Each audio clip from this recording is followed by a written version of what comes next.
Mark, obviously a big theme of this film and this, I guess, this interview now in general is that you're a profoundly introspective person, but also a public figure. What is riding that line? Because I think I'm a fairly introspective person, but like I don't have a public that like thinks this is a group project. To, like, Well, I mean, I think the key to that for me is I think that I'm so introspective that I have no real sense of my public self. I do stand up and I know, the podcast, but I'm sitting there in my garage studio with whoever, and that's the last I engage with that thing.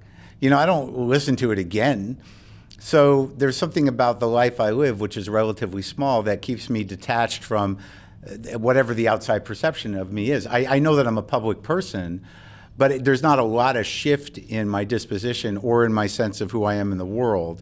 And I have to be reminded of it. Like even this documentary, seeing myself from this point of view or from outside of myself, it was a little cringy for me, and a bit humbling. But I think the key to me dealing with that is I don't change that much for better or for worse. And sometimes my public self, like if I show up on a talk show or I'm in a movie, I'm always thinking like, dude, you could have just, do a little show business. You don't have to be all raw and freaked out all the time, but I don't notice it that much.